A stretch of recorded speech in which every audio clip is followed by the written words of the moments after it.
Hey there, you're listening to the Light FM's Girl Talk podcast. My name is Carol. I'm Alicia. Hey, that's Tricia. Oh, there you are. Yes. Thanks for joining us. That's Tricia. We're so glad you're here, Tricia. Struggle with the technology. I'm telling you, I don't know. You are like the rest of us. One day it works, and the next day the rules have changed, and you don't know how to make it work.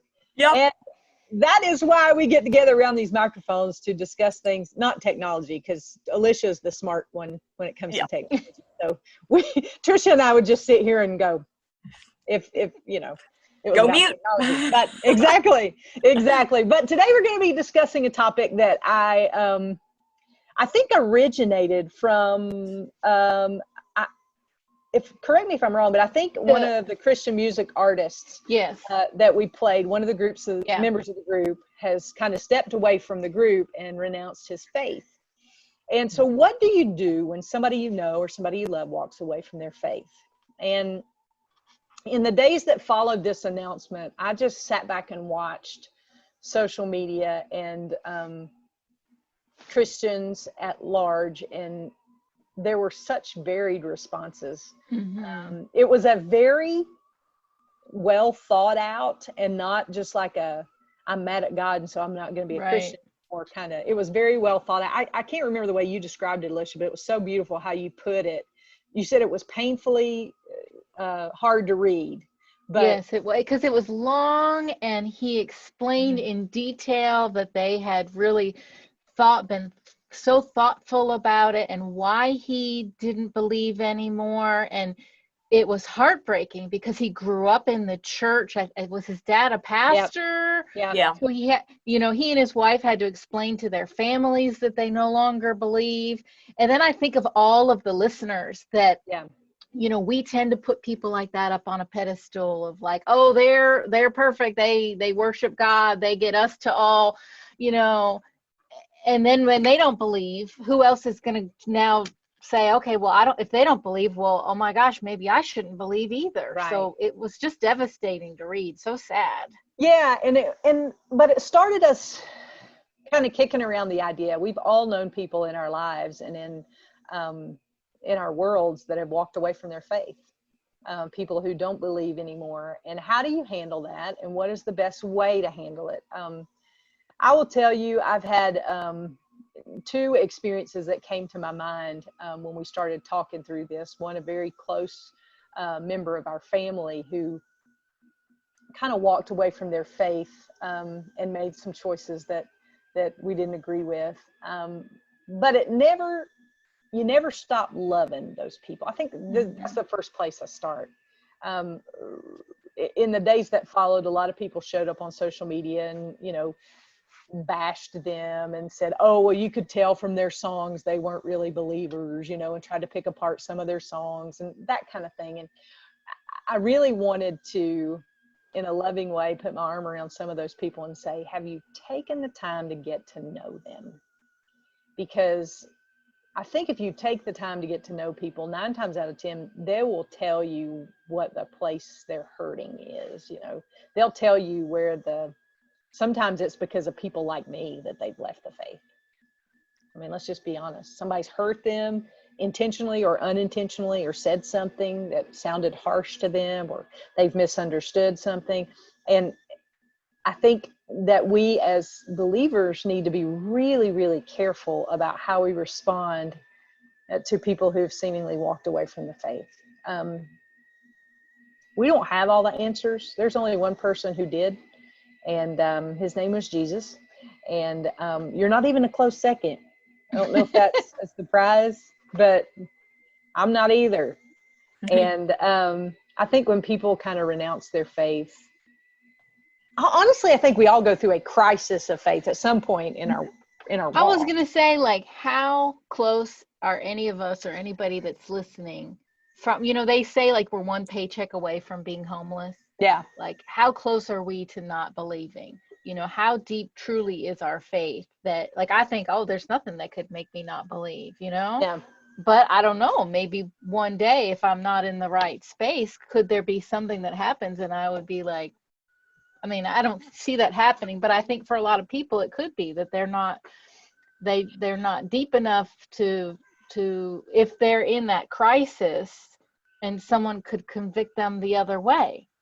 Well, and I think you have to get some of those foundational truths set, you know, so that when things don't turn out the way, because I've known people who, you know, have prayed and prayed and prayed for a friend or a family member or somebody they're close to who was sick.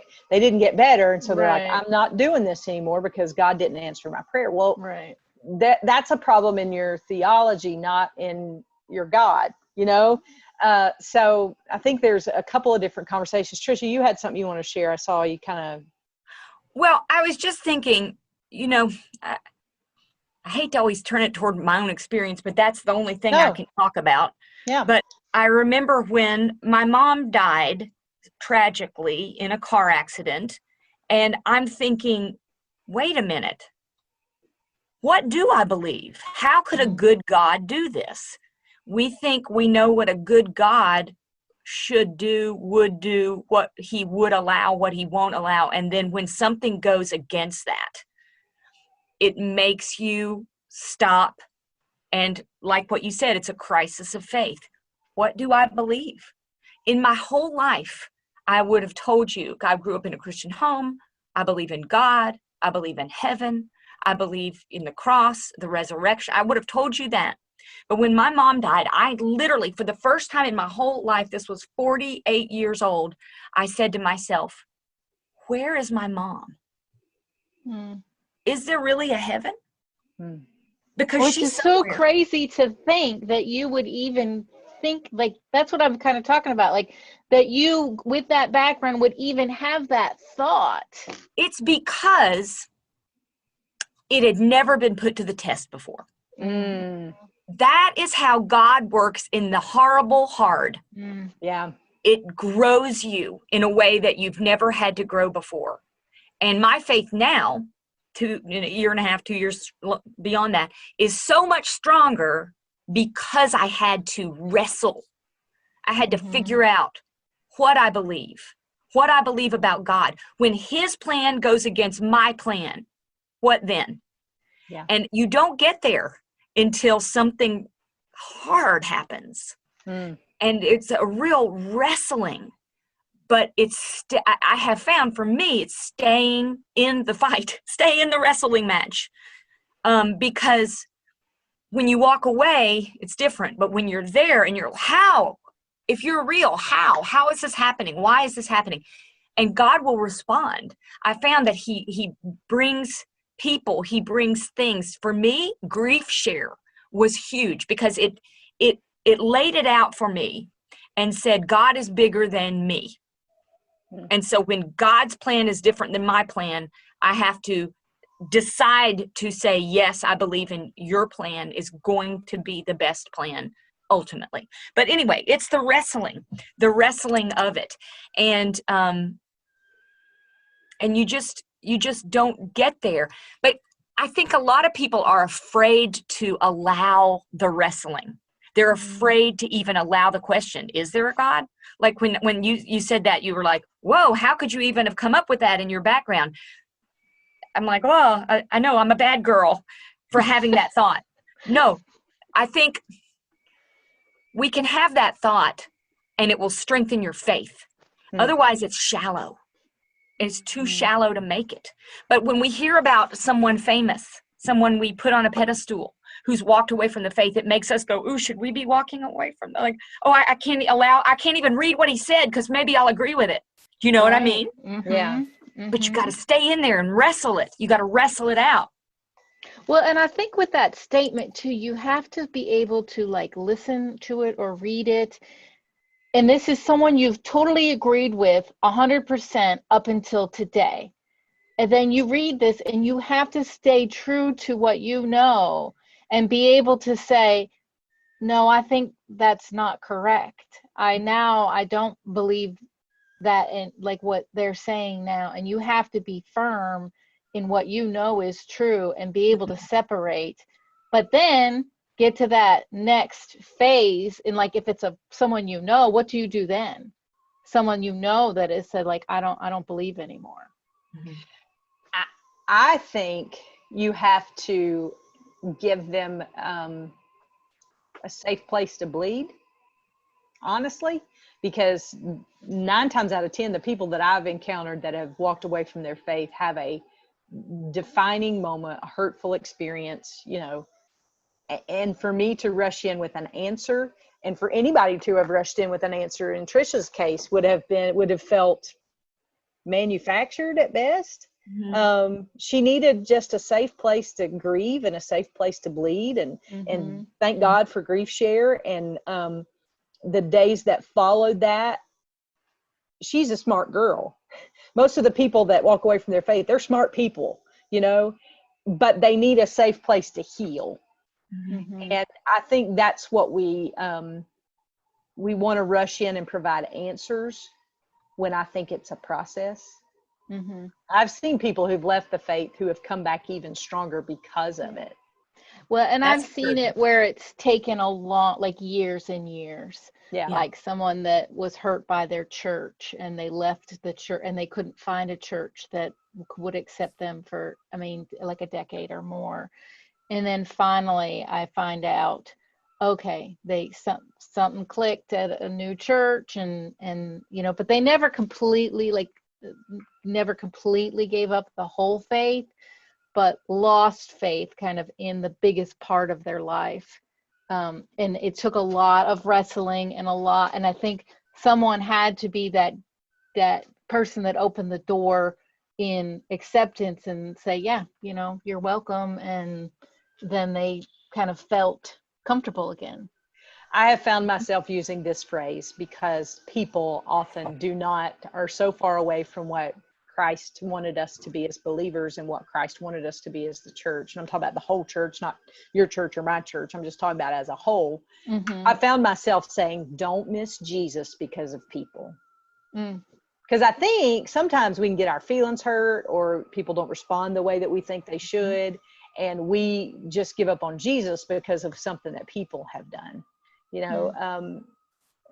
And I think the danger in that is that you're seeing your circumstance as bigger than God. I heard somebody say one time that there's 2 ways you can look at your circumstance. You can look at your circumstance and God behind it, which your circumstance looks overwhelming and your God looks small, or you can look at your God with the circumstance behind it, where your God looks great big and your circumstance looks small. So there are 2 ways and perspectives there.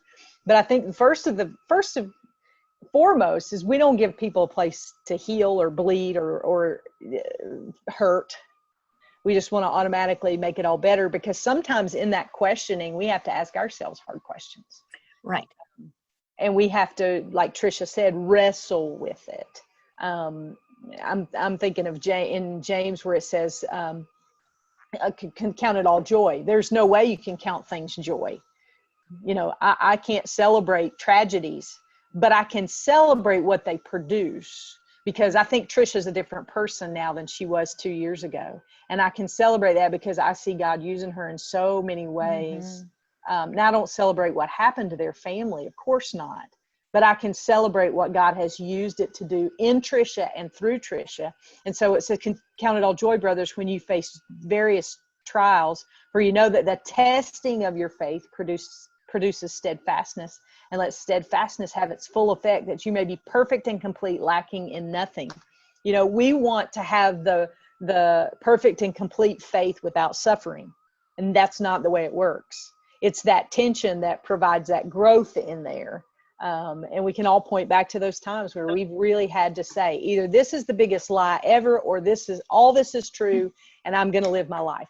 And at that point, at that crossroad, we have to make that choice. But I think number one, I would say, give that person space to ask the questions, and give yourself permission to not rush in with an answer. Because there are some questions that people ask that I think just hang out there. That's like, you just need to let them wrestle with that themselves. And you just need to say, you know, I love you. Yeah.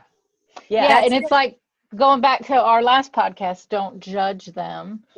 Be there for them. And I think still be faithful in our own way, and let them see us live our faith lives, so that they can continue to see that and have some I don't know, just,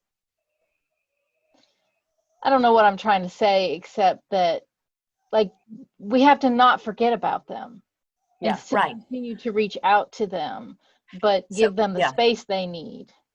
Give at them the same space time. they need, and give them the love and the support without, you don't have to agree with them. Like, oh, well, yeah, I'm Right. feeling similar things. You can just love them and be with them and pray for them, because God will ultimately do the work. But you nailed it when you said you don't have to provide the answer, because guess what? We can't provide the answers to someone who's wrestling. They have to wrestle it out on their own, and God will give them the answer. And it's so uncomfortable to not be able to help someone. Someone's hurting, I want to help them. You're hungry, I want to feed you. You're sad, I want to cry with you. Yeah, but we can't do it for each other always in these environments. So we have to pray for each other, but give them that safe space, that place to heal. And I think it just comes from praying that God will give us a soft heart for that person and not want to fix them in a way that we can't. Only He can.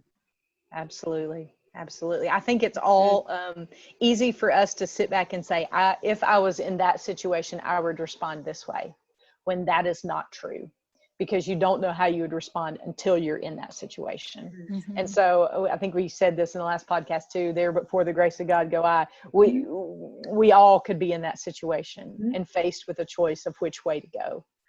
And I think that's why prayer and Bible study, and don't hear this from a judgmental standpoint, because it's not how I mean it at all. Because honestly, I've been a believer long enough to know the Bible inside and out, and I don't. So I have failed a lot in this. I feel like my prayer life is feeble at best. But I think that's why God builds in these disciplines for us in our lives to kind of undergird us, so that I heard Chuck Swindoll say a long time ago, roots grow deep when the winds are strong. And that mental picture has carried me through a lot of things, that the times that we grow our roots down in Christ allow us to stand in those times when the waves and the wind and the waves kind of batter us and blow us to and fro. And I think that's why God put those in place, for those times of peace and calm, when we can strengthen our foundation, so that when the storm does come, we know that those truths are there to sustain us through whatever it is that we're going to go through. I'm talking about that from a personal standpoint, but I find that sometimes when people leave their faith, it's just because they have a inaccurate view of God. I know Chip Ingram did a series a couple of years ago, and I can't remember right now what it's called, but he basically broke down exactly who God is. I think it's God as He longs for you to see Him, or something like that. But he basically broke down session after session of who God is, and laying those foundational truths in your life. And it was so eye-opening for me, because sometimes we can just create a God form and make our own God, because our own God does what we want, right? Yeah. That's not God, right? No. And so of course we would give up on our God if our God doesn't do what we want Him to do. But that's not who God is. And having the truth of that foundation in place is so important, because when those tough times do come, you can go back to those truths and say, okay, God didn't answer my prayer like I prayed He would, but there must be a reason why. And I have to trust Him in that moment, that He knows better than me. He sees the whole picture, and He knows my life start to finish. And for some reason, He chose to answer in this way. And I may never know why, but do I trust Him in that moment to say, you're good and I'm not, and you know what's best for me? Yes. Those are those places I think we have to just stand. When we know how much God loves us, we can trust. We can trust. I heard an analogy once, like a little kid's trying to run across the highway or something, and his parent grabs him and jerks him back. It hurts a minute when the kid gets jerked back, but that's so he didn't run across the highway and get hit by a car. Yeah. We have to, the key for me has been understanding God's love for me. If I can understand God's love for me, then I can trust that everything is going to work out. Even if it doesn't make sense in the moment, even if it doesn't jibe with what I think God should do, just like what you said, we can still trust it. And for me, I realized it comes down to understanding the cross. The cross has to be bigger in my life to understand suffering. If I understand that God did this for me, that Jesus sacrificed for me, that this is freedom for me, then I can absorb the suffering. I can absorb the pain. Lisa Turkhurst told a story about she had this terrible pain and she was praying for God to take the pain away. Please take the pain away. Well, he didn't. It was high. So she went to the hospital. They did some tests. They couldn't figure out what was going on, but the pain was still there. And she's like, God, this hurts so bad. I mean, like really hurts. She's praying, please heal me from this pain. The pain didn't go away. They were going to release her, but they didn't because the pain was still there. Another doctor came in and did one final test and found out that some part of her was about to rupture. And if they'd sent her home, she would have died. The pain kept her in the hospital and allowed them to find out what was going on and save her life. The pain saved her life. We want the pain to go away, but the pain's there serving a purpose, perhaps. But we can't tell people that when they're in the middle of it. We just have to love them and tell them God will always come to an honest doubter. So just encourage them. Take your doubts to God. Even if they've walked away from the faith, tell them, just, yell at the ceiling if you want to. God will answer that. But in the middle of it, it's hard. So, yeah. Yeah. Powerful stuff. Powerful stuff. Pain is an indicator. That's good stuff right there. Hey, we don't have all the answers and we don't expect you to either. Obviously. It is painful when somebody walks away from the faith, but it is not hopeless. Let me say that again. It is painful when somebody walks away from the faith, but it is not hopeless. And if we can pray for somebody in your life, would you email us? You can do that by sending us an email at girltalk@thelightfm.org. And I promise you, this is a praying group of girls. We know how to pray. We know how to get before God. And we would love to join you, to come alongside you, even to pray for you and how you move ahead in the days ahead. But when somebody walks away from their faith, love them, give them space, and never stop praying for them. Never give up on them, because there's always hope. We love you so much. We can't wait to hear from you. Join us on the Facebook page, Girlfriends of the Girl Talk Podcast. And we'll see you next time we gather around these microphones for the next Girl Talk Podcast.